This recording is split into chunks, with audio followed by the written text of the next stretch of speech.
was strict but easy to fool. The princes and princesses were dramatic but easy to manage. The only one I couldn't deal with was the minister's daughter, Liang Shukshui. She always had beef with me. Even back when we studied at the academy outside the palace, she was always going against me. We'd been going at it for years. It used to be a pretty even match. But ever since we got to the royal study, this good-looking Wang heir appeared out of nowhere and always took her side.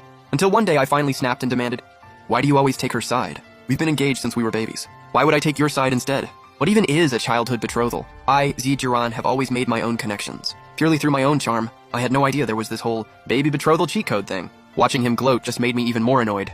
But I've always been competitive by nature. Whatever someone else has, I gotta have it too. But I was worried this thing might be the kind that gets your whole family executed. So I poked the crown prince sitting next to me and walked him through the whole situation. After hearing it, he said without even flinching, "Easy fix. I'll betroth myself to you." "Bro, you are way too real. It's just a betrothal. Like it's even a big deal. You have one, just made it happen. That doesn't count as a betrothal. You don't even have a token." "Trash betrothal. So many conditions." "Fine, this jade pendant, that's your token." I grabbed the jade pendant without a second thought. After that, every time I lost an argument with Liang Shukshui, I'd whip out that dragon pattern jade pendant, and even though it drove him nuts, he'd back off every time. But he'd always glare at me and warn me, "See, Jian, stop riding on someone else's coattails. Keep this up and karma's gonna get you." And sure enough, just like he said, karma came fast.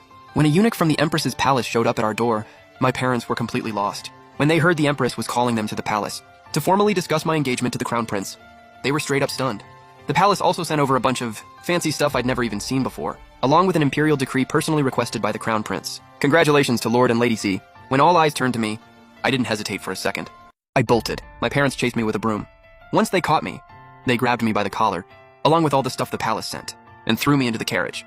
My mom had always been known for being proper and elegant, but right then she dropped the whole act and went completely off on me. I quietly pressed my lips together and tried to shrink into the corner of the carriage. Once their anger slowly died down, what followed was pure unfiltered worry.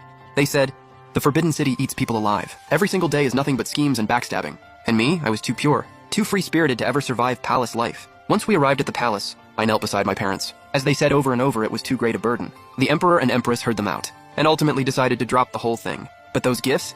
They still gave them all to me. The Crown Prince's family really are good people, even though the betrothal with the Crown Prince fell through. Every time I had beef with Liang Shukshui, and that good-looking Wang heir, he'd always stand firmly on my side, no questions asked.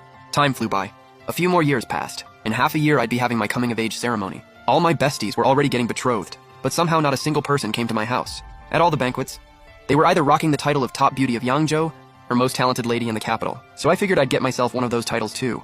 But when I looked around, every region's top beauty and top talent titles were basically already all taken. The crown prince next to me didn't seem fazed at all. "You don't even have someone you like. Why rush into a betrothal?" "Who said I don't? So what's he like?" Which one are you asking about?" "There's more than one."